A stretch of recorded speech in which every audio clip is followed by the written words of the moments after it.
We come back around to this topic of freedom. What does it look like? What does it feel like? What is the actual reality of being a free-minded person, a free-spirited person? So, in this video / audio recording, because I'm not showing my face here in this video, I'm just going to talk freely, uninhibitedly about what my understanding of what it means to be free. I believe that I was born free. I've always had a free mind. Free in the sense where I think independently. I move independently.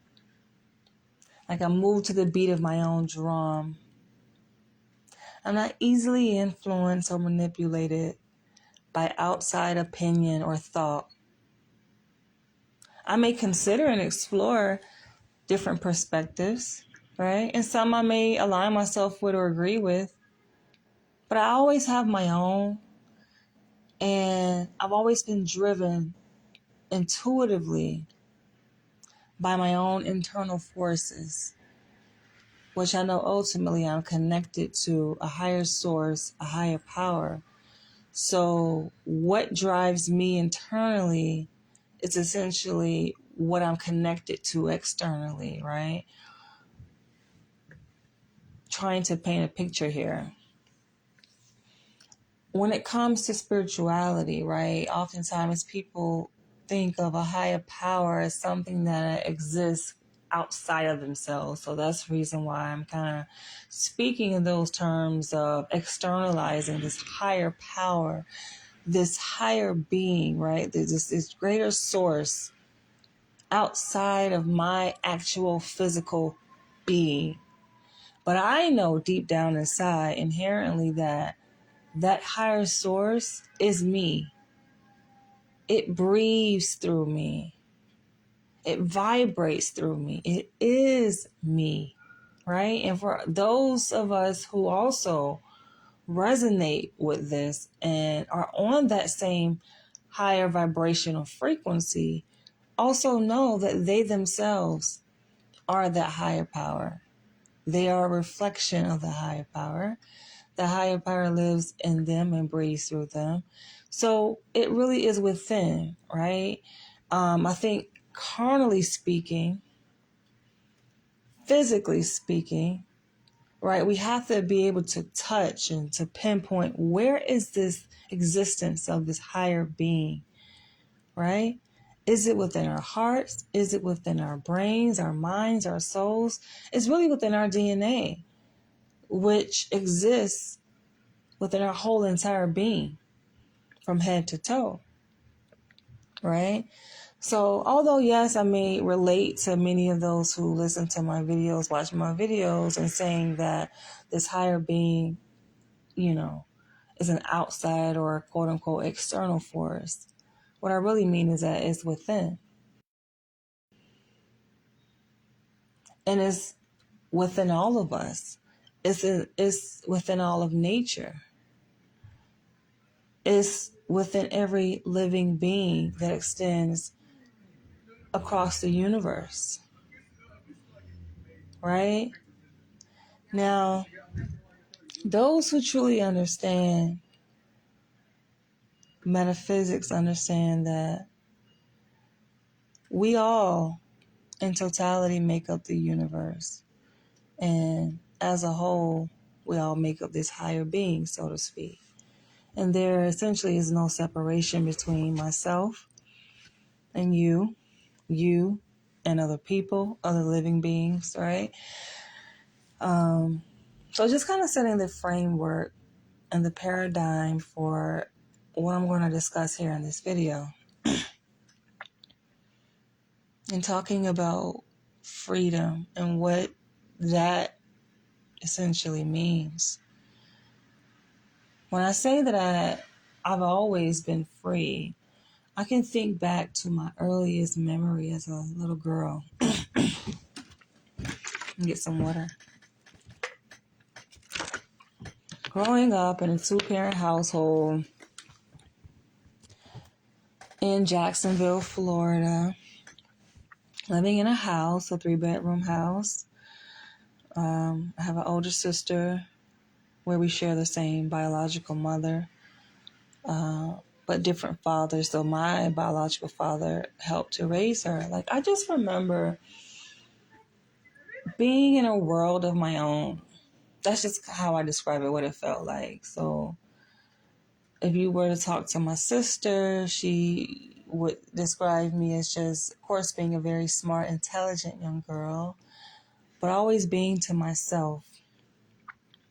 The family would be gathering in the living room and exchanging energies and work and jokes and fun and all of this. And where could you find me? In my room, to myself. That's just where my comfort zone was. And that kind of set the stage for how I would show up throughout my life, throughout my development as a spiritual being. Granted, of course, I interact with people. I interact with you guys virtually.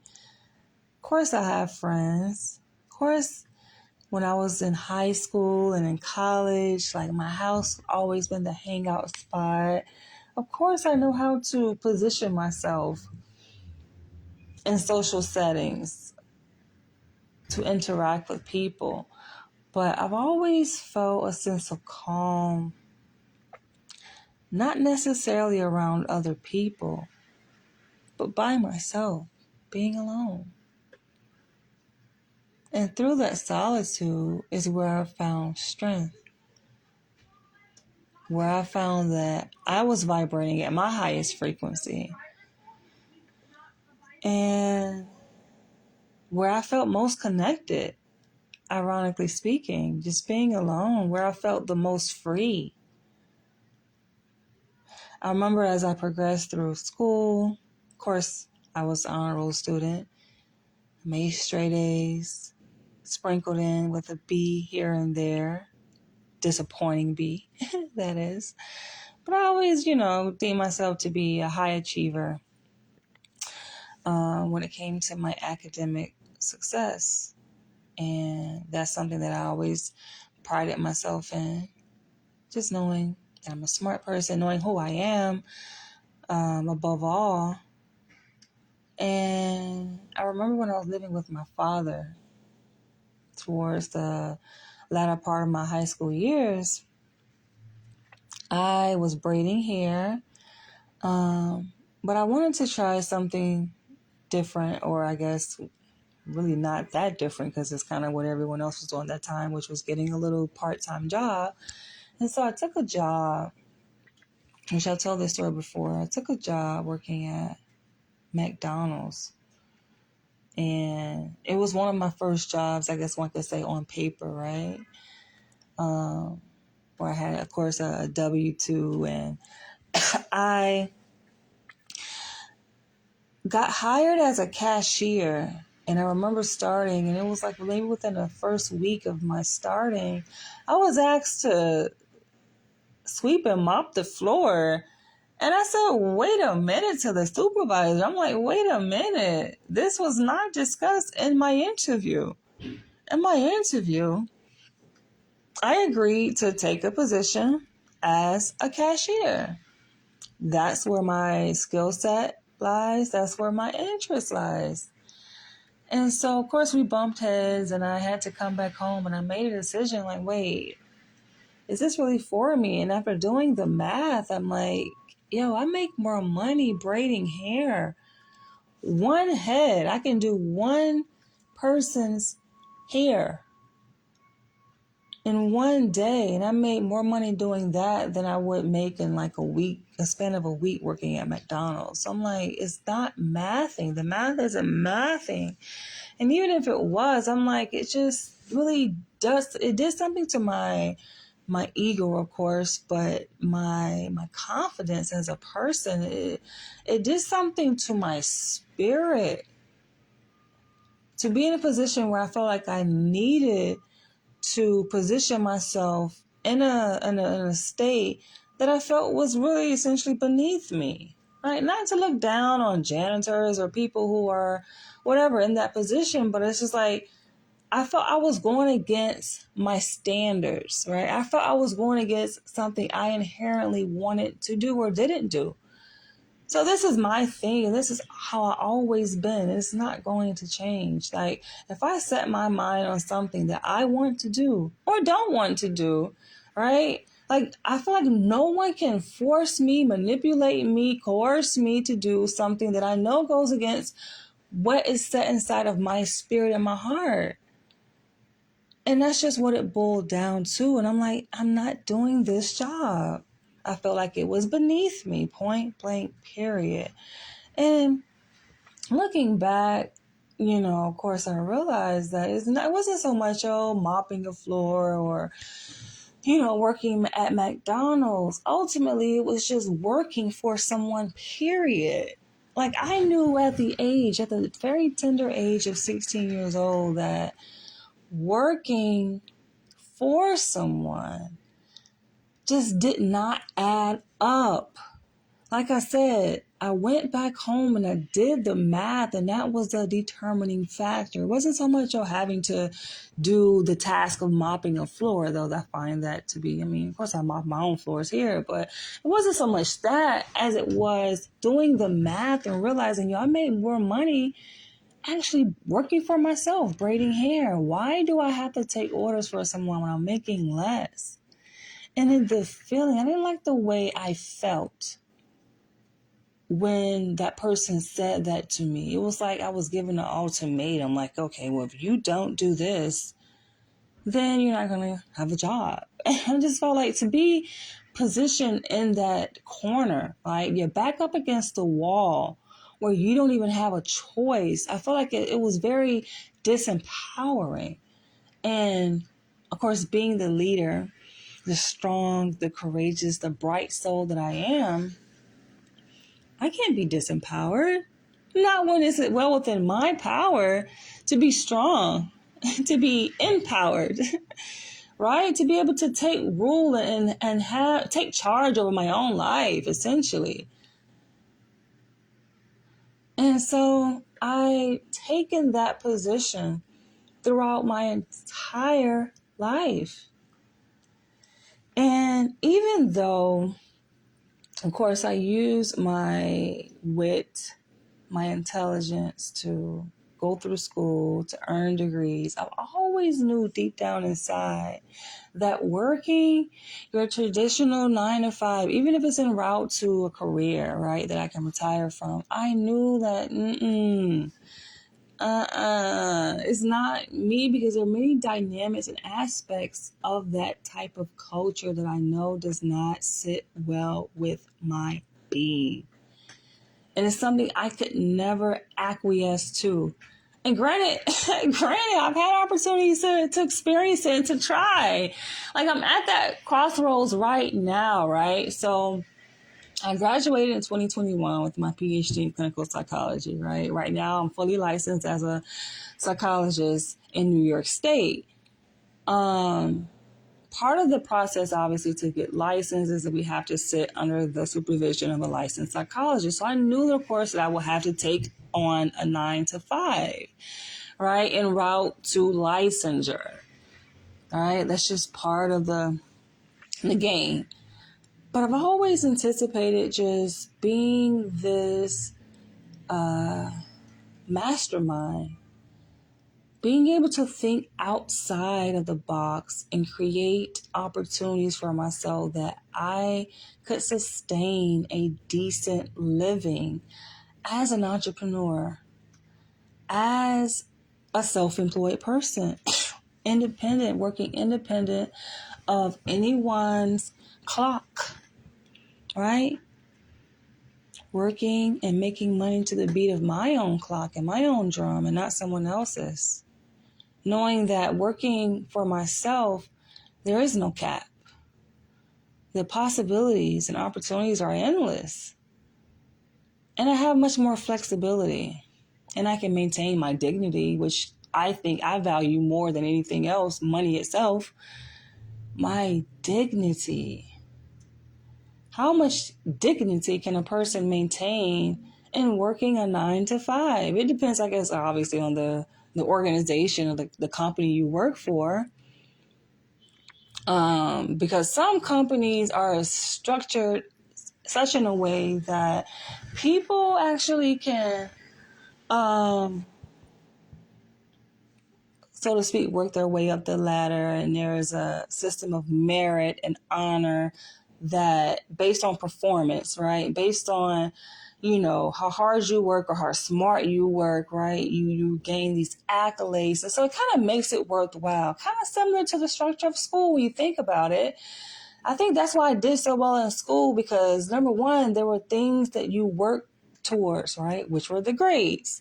And not only in earning grades, right? But with those grades, there were honors, there were awards, ceremonies, right? That the honor roll students got to walk across the stage. Now looking back, one may say, oh, that's just baloney, that's meaningless. But, you think when you are in grade school, right? You're 8 and 9, even if you're 13, 14, 16, those things mean something, right? To be able to work to achieve these honors, get accolades. I remember, I think it was my 6th grade year, my middle school had this thing where if you make straight A's at the end of the year, you get awarded with, I think it was a $50 savings bond. And of course, I rose up to the challenge. I'm like, I'm going to enter this challenge. And I did it. I made straight A's my entire 6th grade year, right? Now, granted, it was very challenging because, of course, there was the adaptation that I had to make in transitioning from, 5th grade, where I had one teacher for all subjects. Essentially, granted, I did take dance, ballet outside of, the core curriculum. But for the most part, we had one teacher, right? For the entire school day. And transitioning from that to having multiple teachers, I think up to like 6 different teachers and having different periods. And so, yeah, it was a bit of a challenge, but I pulled it off and I made straight A's the entire 6th grade year. I got my little savings bond at the end of the year. I got the acknowledgement walking across the stage. So boom, you got things to work towards, right? Each 9 weeks, you get a report card which shows like your progress and how you're doing, right? So your performance is monitored, and there are benchmarks that, you kind of keep in the back of your mind of the expectations you are required to meet. Whereas I feel like in some organizations, it's not really like that. It's just kind of like willy-nilly. You show up to work. Of course, in the beginning, they lay out these duties, right? This is what's expected of what psychologists do, right? You're expected to have a caseload of 4 to 5 individual therapy patients, and you're expected to do,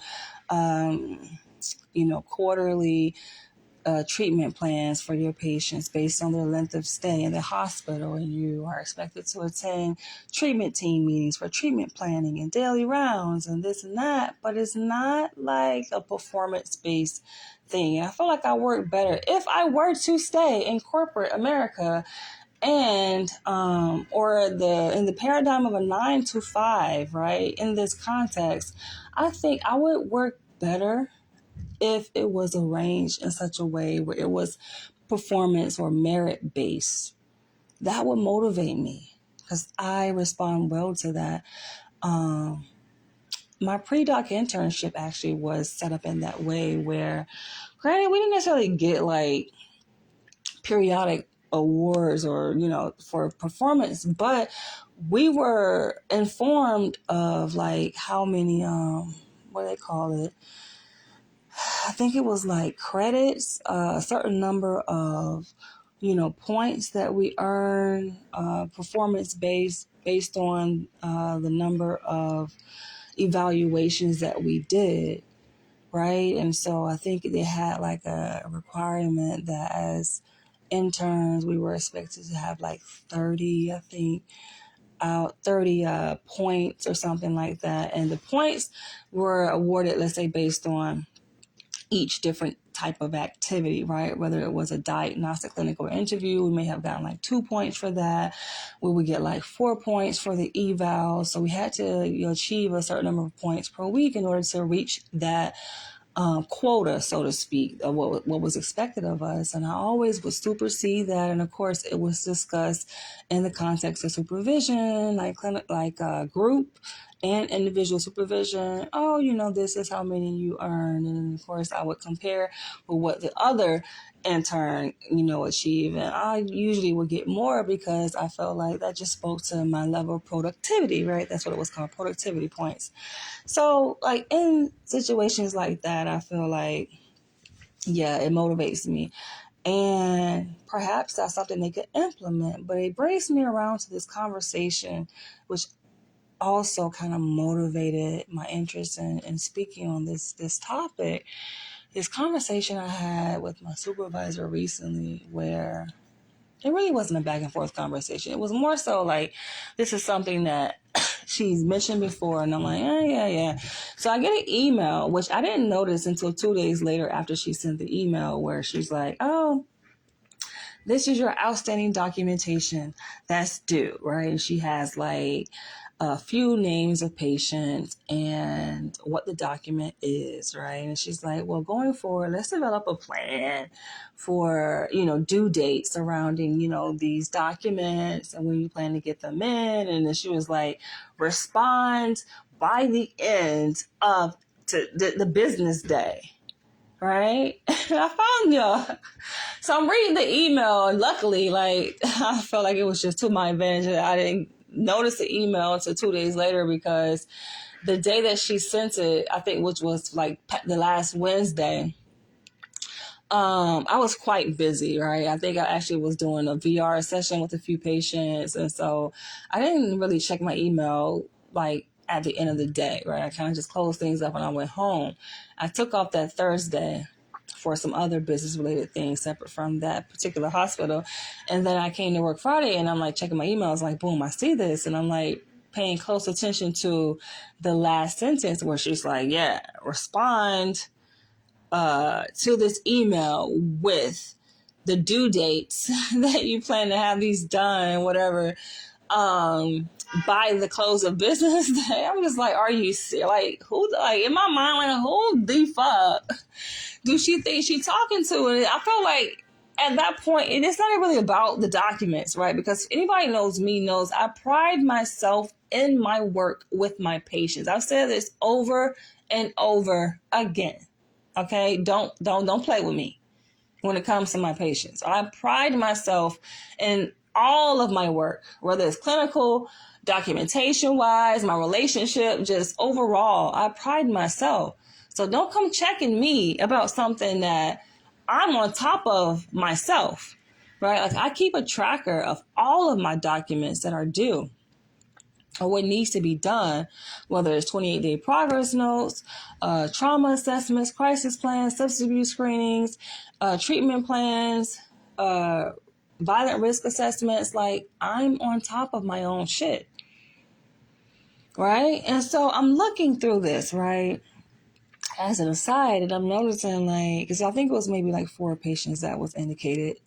And one of them, by the way, is deaf and has been requesting an interpreter. And I'm like, hold on, like, you're not going to call me out without me calling y'all out. Because guaranteed, if there is something that is due or past due, so to speak, it's not solely on me. There's a reason. There's a solid reason why, right? And so I felt like that conversation is going to be more reserved for a face-to-face this coming week. Oh, yeah, I'm going to give it to her. And I have a few things to say because it's just like, number one of those patients the violence risk assessment that is so-called past due, I inherited that from the previous one, the previous psychologist that didn't do it, or clearly you didn't do it before I even started there. So now it becomes my responsibility to do it, right? And she's making a big to-do about it being done, when really I'm like, yo, I got this. But aside from that, like I said, I feel like it's not so much about the actual document being due as it is about a power struggle, which I see that is playing out. And I noticed that about her. Like I read people clearly, very easily, and I'm picking up on this aspect of her character that she likes to be in control, right? And I think sometimes people take it upon themselves that they let their titles kind of feed into their ego. So being that she's so-called the chief of psychologists, which I've already said this before, none of that title bullshit means nothing to me, right? I can respect titles if the person in that title is respectable, right? Let's start there. But you're not gonna sit up here and dangle your title over my head and thinking that just because whatever, like I'm in a certain position, you're in a certain position, I'm just gonna jump up when you say jump up, or I'm gonna ask how high when you tell me to jump. Never. I will die and I will forfeit my motherfucking credentials before that will ever happen. It's not about pride. Well, maybe it is. It's just about dignity. Some people may say, oh, well, you're too prideful. You gotta humble yourself. Damn that. I feel like every single person has a right to walk in dignity and should be treated with respect. And there's a right way and a wrong way to do things. And some people I feel like are just kind of stepping into their leadership role. I think she's one of them where she hasn't quite mastered it. But anyone who knows leadership knows it's best to model what good leadership is, right? And good leadership is more collaborative. It's not, oh, I'm going to boss you around. And I remember I come across like these memes that, kind of highlight this visual of what good leadership is versus bad leadership, right? And you have like the characteristics of bad leadership, like on the left side versus the right side, the good characteristics. And there's just different ways that you can do it to achieve the same goal, right? The whole idea is that you want this thing done. That's the objective. So then you ask yourself, okay, how do I, as a white woman, considering this is a black woman that I'm working with, achieve this same goal and objective, right? Of making sure these tasks are done timely, right? And it's not just about me because I'm only one of 6 psychologists there. So it's like, let's not make this about me, right? Let's make this about how to be an effective leader and effectively manage the psychology department, right? In a way where everyone's needs are essentially met and are respected and people are held in high regard and the job gets done and patients, get taken care of as they should, right? Like, how can we meet everyone where they are? That's how it should be. And I'm just thinking of myself, like, if I was in that position, I would definitely, because you have to go by, what people respond to. And of course, there's all kind of assessments and surveys that can get to the bottom of, what are people's leadership or supervisory styles, right? And what type of supervisory style do they best respond to? Right. For me, it's collaborative, and other things that drive that is obviously competition. And I feel like most people are driven by competition, right? Or just modeling, of good behavior. And if there was an email that was sent out on a regular basis of, okay, not just myself, because like she's directing the email towards me when I'm sure like, I'm not the only psychologist here, like who has to do documentation and ACR 20s and risk assessments. It's like, and I had to even consult with other psychologists, like, does she come at you like that? Because she down my throat over something that number one should have been done before I got here.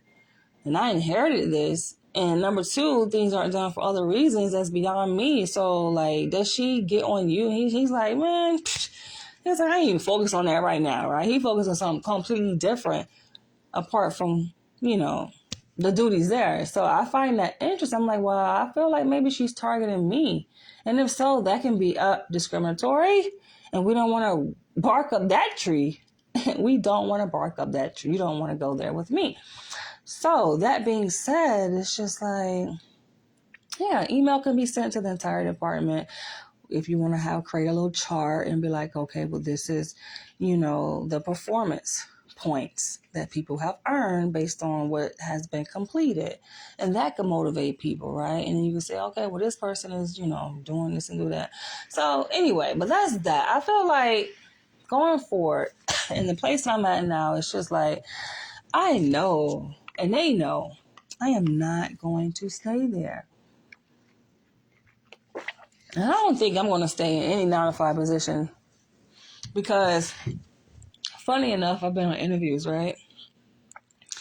And I talked to the administration in these interviews. And they can see that I'm a very passionate person. Like, I'm very client, patient-centered, compassionate. I care, genuinely. And I'm going to get the job done efficiently and effectively. But it's just like, they're like, what's the problem? Why aren't you staying there? Why are you, moving around within this organization here that oversees all these different hospitals? So I'm just like, listen, let them know, the pitfalls that I've noticed, and I just find it to be difficult to work within.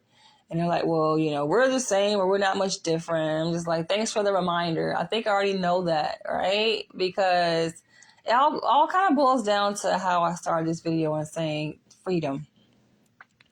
Freedom and ultimately decolonizing our minds. Because obviously a job is one aspect of the colonization that has taken over our minds.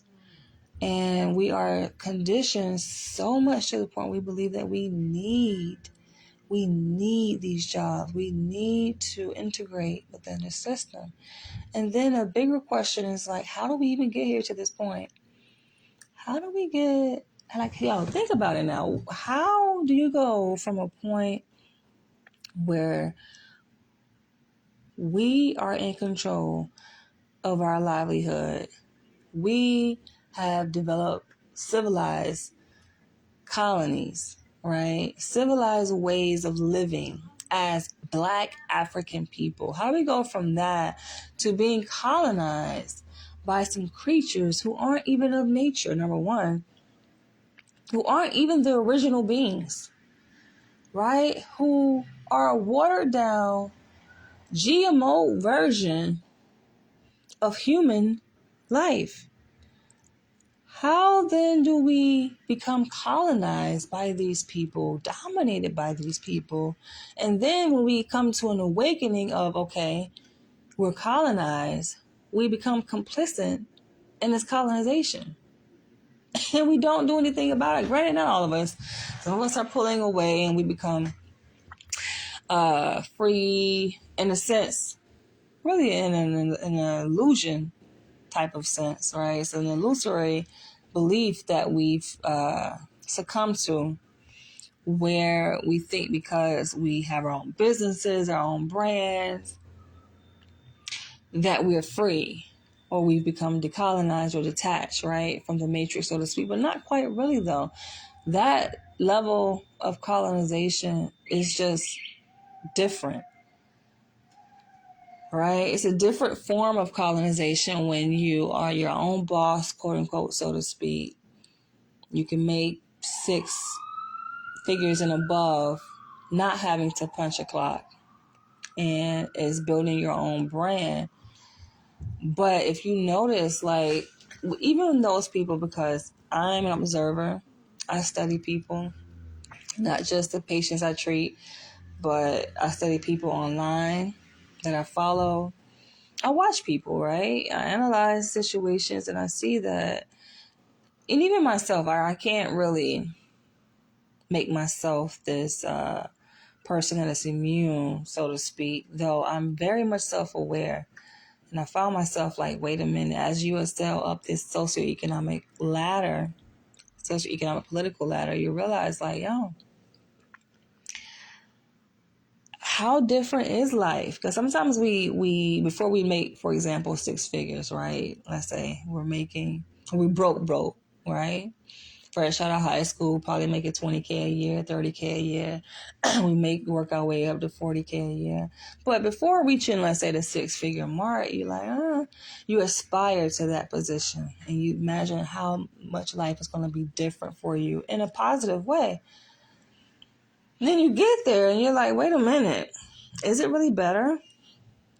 And I made a video on this entitled Life as a Psychologist Making Six Figures. I talked about this to say, I wouldn't say that life is so much better. Yes, I've noticed some noticeable differences in, one would say, quality of life. Definitely what I eat, where I live, the clothes that I wear, right? But then in terms of my state of mind, my state of being, I felt like I was more free and decolonized when I was broke. To be honest, like, I feel like that was a life. I felt freer then than I do now, because now, yes, I make over six figures, but I'm paying all this money in taxes. Y'all look at my fucking tax. I look at my W-2. And I look at my paychecks, right? Bi-weekly. And I'm like, I'm making all this fucking money, but look how much money is going towards taxes. And we don't even know. Like, we should have an itemized list of, okay, this money is being spent on this within our things are being taxed, right? Like, we should know exactly where every penny on the dollar is going of our paycheck. Not just the little name that they put there on the paycheck. Oh, it goes towards Social Security, or it goes towards this tax, state tax. Fuck that. We need to know exactly what is it going to. So it's that part for me. But yeah, I also realize it's like, in terms of freedom of mind, knowing that, yes, I earned this amount of money, but it's attached to me having, so to speak, to go into this job. Because the moment I stop showing up, they're already looking crazy. Hell, if I take a day off, they're looking at me crazy, which I feel like that also speaks to a lack of freedom. I should be able to take a day off without people questioning me taking a day off. Of course, I get it. A person's presence at work is important and essential to their function there, right? My role as a clinical psychologist on a team, on a treatment team. Yes, I understand that. But it's just like, damn. Can I take a day off without people asking me, oh, you taking a day off? Or you taking 2 days off? Like this upcoming week, I'm taking 2 days off. And yes, my treatment team leader, her being a Black woman, much respect to her, she signed my time off slip without question. But it's like the chief psychiatrist, he making a joke like, oh, like he needs to know why. It's just like, yo, leave me the fuck alone. It's that part for me. And then also getting this pushback from the chief psychologist, right?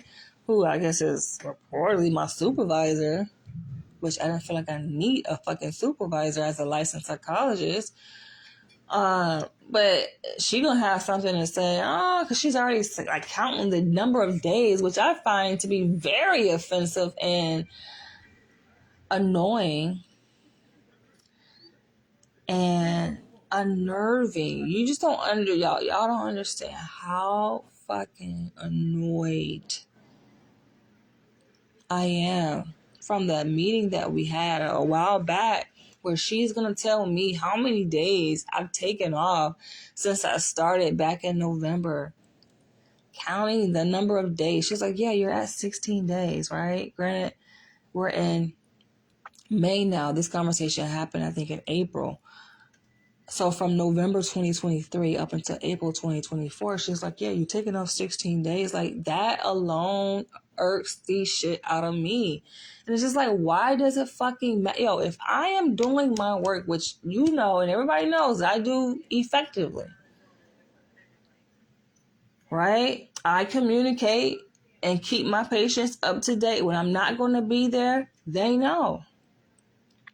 No, they may not know if I call out.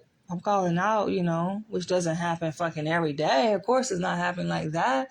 But there are times I call out here and there because I need rest. And I will come back and I will regroup and I talk to the patients and let them know. But it's just like, if it's coming to a point where it's just like this over dependence on me to be there, I don't think that job is for me. No, I need time off, as such as everyone else does too. Like, I see other people taking days off. Let's take other psychiatrists, social worker, even a TTL, the treatment team leader, taking days off. No one questions their motherfucking ass. They already would take days off. Now, yeah, when they come back, we'd be like, oh, well, how was your day off? How was your vacation? Right? But it's just like, damn. You know what I'm saying? That part I don't like because it feels very much like slavery. And that's how I know. People say, oh, you're going to do an African DNA test to see where you could, like, I don't need no fucking African DNA test to tell me that I'm African. I know within my spirit, I know I have the ancestors' blood and spirit within me. And I know I'm definitely a descendant of slaves, which I'm not ashamed of, right? Because I know I was that rebellious one. so to speak, not even rebellious, but that's what they called them, rebellious. When you just standing up for yourself, but it's not really rebelling. It's just you standing up for yourself, right? And being a fucking human being and knowing what your rights are. But I know that I inherit that. So I know who the fuck I am. And I know this shit ain't for me. It's just not. I know that my mind has always been a different, free-spirited mind. I don't run with packs. I don't run with the group. I am a leader myself. So people follow me.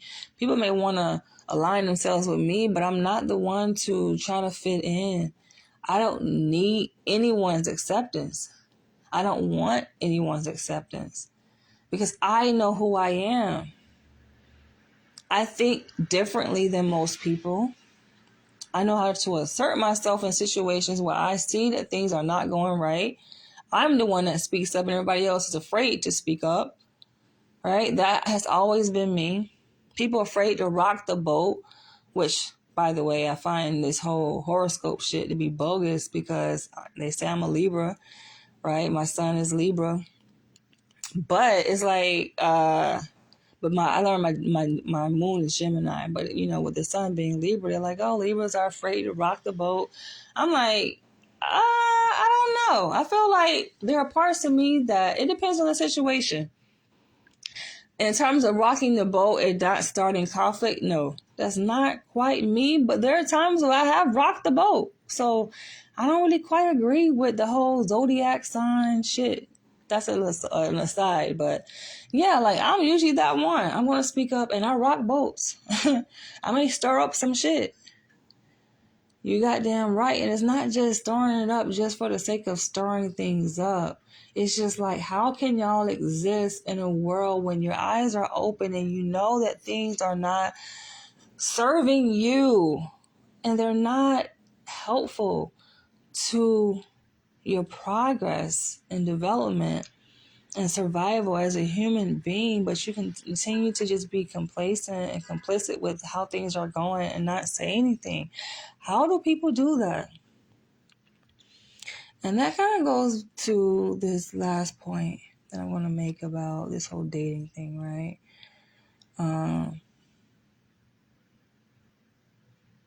I've been at a place of contentment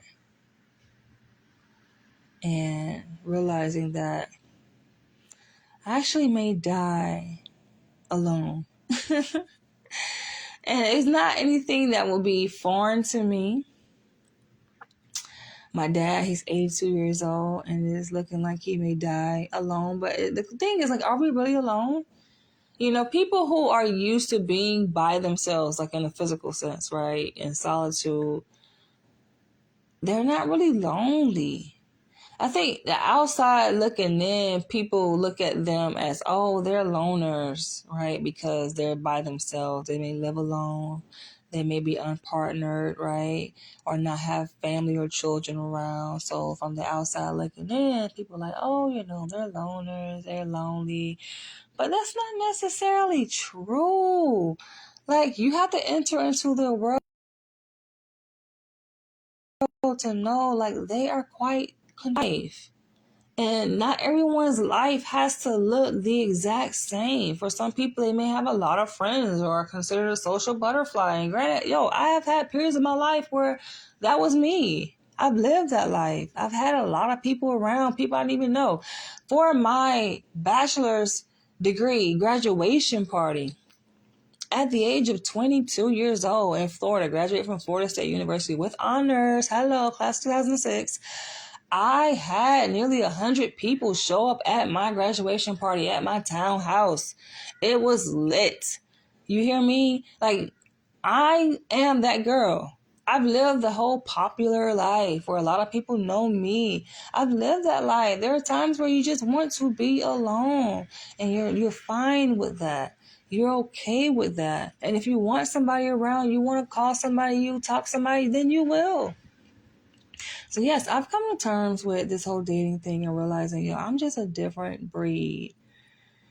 And unless I meet a soulmate who is on that same frequency when it comes to detaching from this whole matrix and knowing that we don't have to live life like this, to be beholden to a 9 to 5.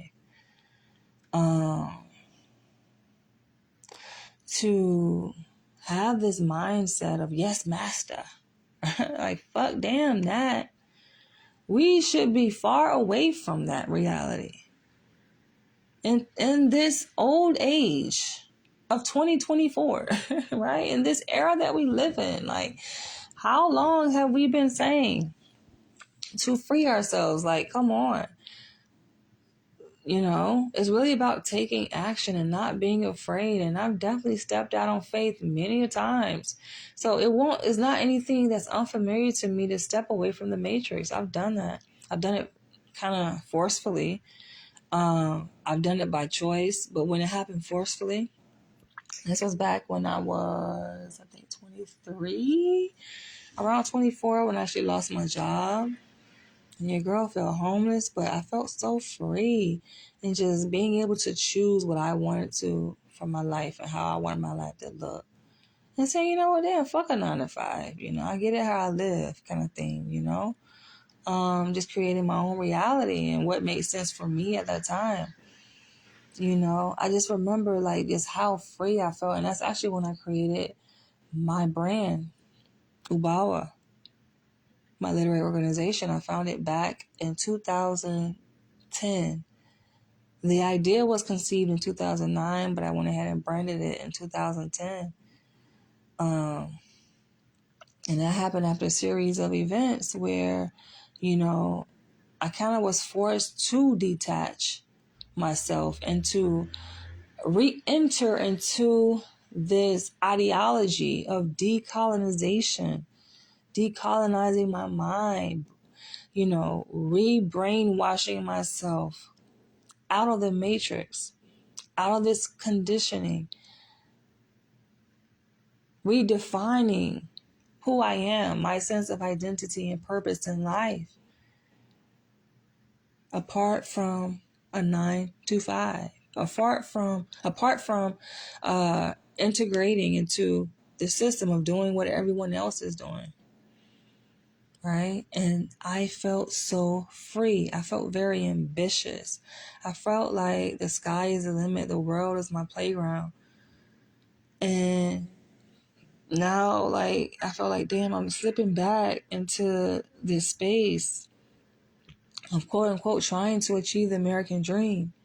Hence my autobiography title, American Dreamer, where I talk about this, right? Of trying to follow the yellow brick road of achieving This meritocracy, the meritocracy of, fulfilling the American dream. You work hard and you get a career and you do the same thing, the same bullshit for 30 years or more, and you retire.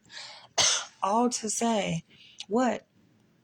You have a pension at the age of 70, at the age of 80 that you barely can enjoy anyway because of your old motherfucking ass living in America.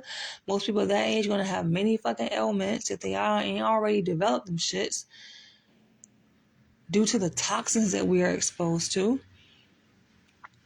These environmental toxins that's in every fucking thing, our food, our water, our toothpaste, our deodorant, you name it, in the air that we breathe, in the fucking technology that we use, in the cell phones. So to believe in this illusion that this life is fucking better than any other country that you can possibly migrate to and start a different life, not to say, oh, well, the grass is going to be greener, but shit, part of the grass just may be greener. But it just boils down to the ultimate motivation and purpose of being free, living a free life. And I don't define that by having a 9-to-5, doing the same shit. I dread it. And it's just like, because I've done it like postgraduate for 2 years and even pre-doc for that 1 year, it kind of became a routine, right? So technically, like doing it for 3 years straight, working full time, I'm like, by golly, yes, granted, yes, it's good pay, it's great pay, but I asked myself, is it even worth it? I'm willing to just give up this 6 figures. And even if I got to start over from scratch, when it's really not starting over from scratch, because I have my brand that I do have a sizable following attached to, and I have a system set up where I definitely can make money. I'm making money through. So I definitely can build that up. But it's just letting go of what's familiar. And I think this is the hardest part for a lot of people who want to detach themselves from the matrix and redefine their life on their own terms. Not what your mama wants you to do, not what your dad wants you to do, or what society expects you to do, what you've been doing for the past 5-10 years. No, doing what your heart truly desires on your own terms. And it's time. I don't see myself doing this for a whole nother. It's like, for what? I got licensed last year.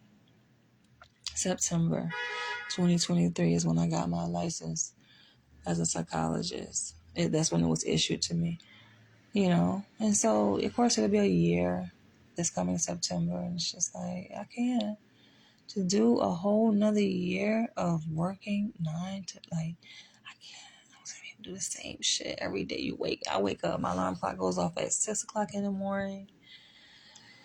And it's just, even when it buzzes, I'm just like, I can't. I tell myself, sometimes I'll say that out loud. I'm like, I can't do this shit. I can't. I cannot. Right. And I remember, like, in an interview I had recently, I was meeting with the chief of medicine at this hospital. It was actually at Columbia University. And she's like, what motivates you to keep, going back to work, So, of course, it's the patients. That's the patients. I'm there for them. It's the patients. But then, I look overall and it's just like, they're going to be all right. I feel like it's very egotistical for anyone to think that they are the sole, like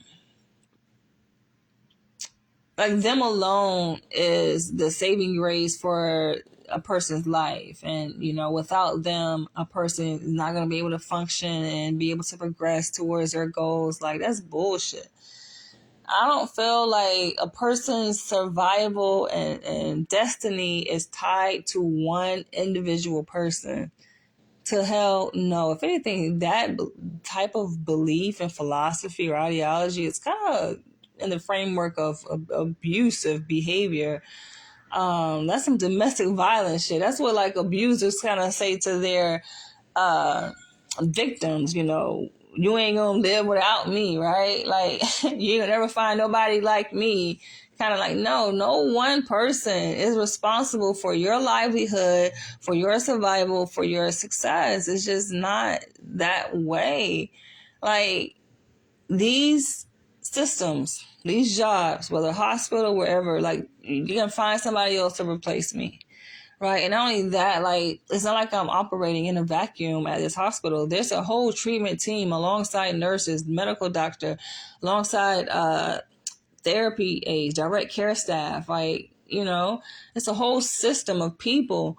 So my leaving, come on, yes, I mean, they're going to miss me. Of course, I'm going to miss them, but they will find someone else to fill that position as they have done in all the years of their existence.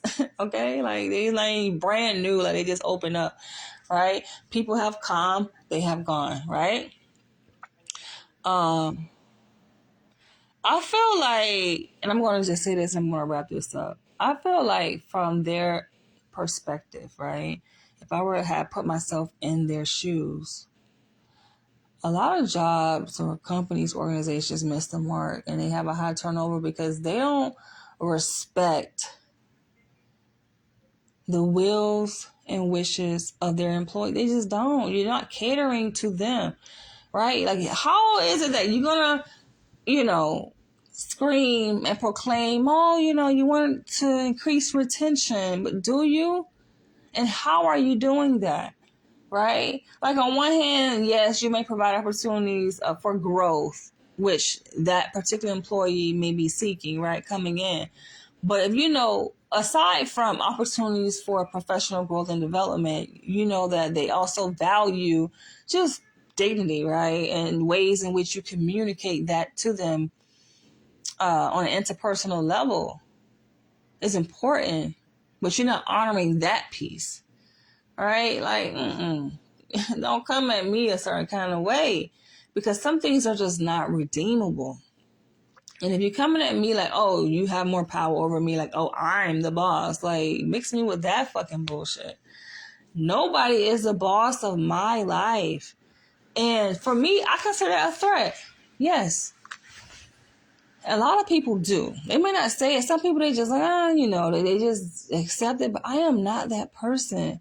Hence the reason why before my mom died, when I took this position working for the state of New York, I actually asked her for her advice because I was trying to determine, should I even fucking get vaccinated, right? Because they had this stipulation where, if you're going to get a job working for the state or if you're a current state employee, you had to be COVID-19 vaccinated.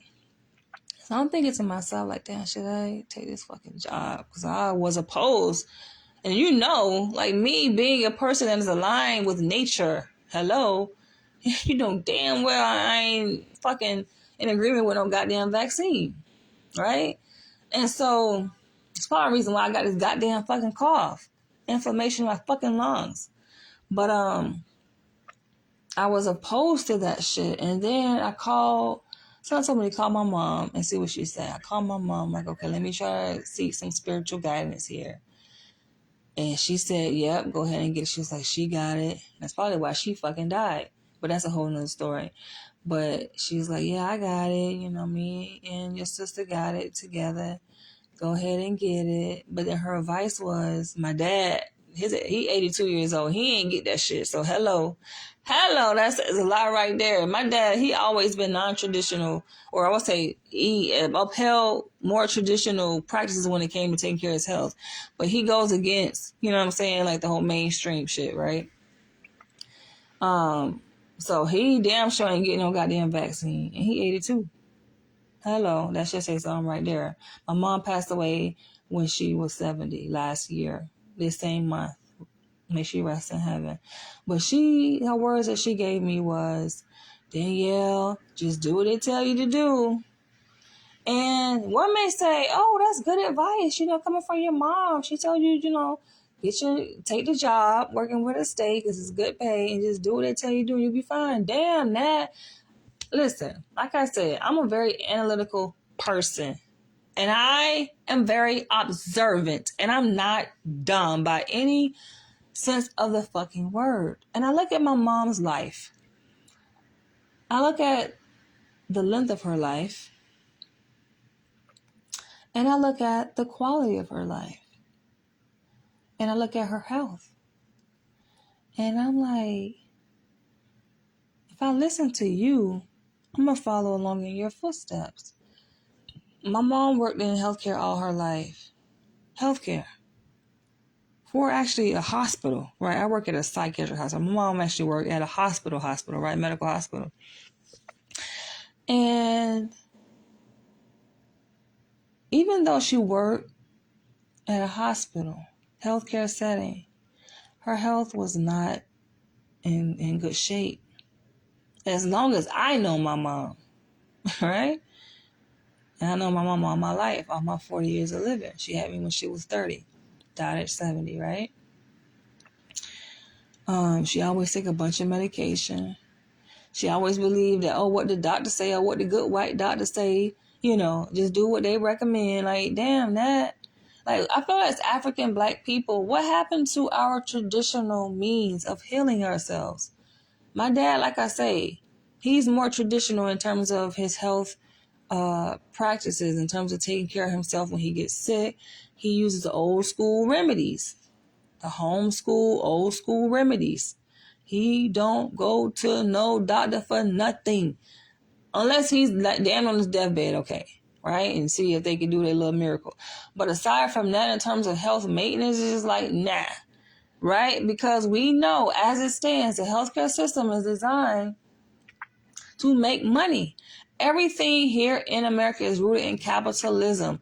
When it comes to the food industry, when it comes to the educational system, healthcare, you name it. Everything is rooted in capitalism. That being said, if you're thinking about it, if it's about the dollar, how much do they really care about your health? You put the both on the scale. The dollar on one side of the scale and the motherfucking your healthcare on the other side. Which one do they care about the most? It's the dollar, baby. The dollar gonna trump your health. They don't give a damn. So yes, they will compromise your health, your well-being, your survival over that making that damn dollar. My mom, she just, everything, like I say, go to the doctor for everything. Everything run to the white man. And you trust the white man to take care of you. She really put her faith and trust in the white man. And granted, she was, rooted in Christianity, going to church. That's how we grew up, right? I grew up Baptist, permanent Baptist, really, right? With the whole feet washing on the first Sundays. Just, that's just the religion, right? That she subscribed to. Which has obviously been infiltrated with white supremacy. But the earlier roots of it, right, when people believe that it has, it came before the colonization of white people and that Jesus was black. If you want to really go back to the roots, like you ain't supposed to be believing in no damn white Jesus or believing in white people, period. How you going to believe in a white doctor over, black Jesus or your own faith, right? And so that I didn't like about my mom. So for me, being a more evolved being, which I consider myself compared to my mom, is just like, who am I to take advice from her? I mean, granted, she told me a lot of things. I ain't gonna push her under the bus like that. My mom definitely educated me on a lot of things, but like I said, going back to being my intelligent, free-thinking, free-spirited self, even as a little girl, I always had my own mind. This is something that my mom kind of wrestled with me. Just think about being like my mom having me when she was 30, right? But she couldn't really tell me nothing. Nobody could tell me shit because I was that higher evolved being even as a 5-year-old to myself, right? You can't tell me nothing because I know. I'm guided by my own higher self, higher spiritual being. And like I said, the advice that she gave me, was just, do what they say, just go to work. That's what she did. And guess what? When she died, do you think the people that she worked for all them goddamn years at the hospital showed up to her funeral? No. You think they give a damn? No. They don't care. They're just gonna replace your ass. But yeah, you should show up to the job. Okay, yes, I get it, so that you can have money and a place to stay. Because, what are the other options? That's all she knew. Working for the fucking man. Damn that. But I'm going to just end this video by saying that, yes, it's really about us breaking those generational curses, stepping away from what feels familiar. Sometimes it means making sacrifices and really doing something radical. This is why I align myself and don't mind subscribing to the ideologies of Black conscious leaders who some may say are controversial and radical, such as Dr. Umar Johnson, such as Eligio Bishop, even though, yes, he is unfortunately incarcerated and has been sentenced to life in prison without parole for something that who knows if he did or didn't. Only God will know, I guess. But whether he did it or not, I know it's bigger than that. But the likes of them, because these people are radical. I like so-called quote unquote radical people because they are willing to take that risk. I've been that person.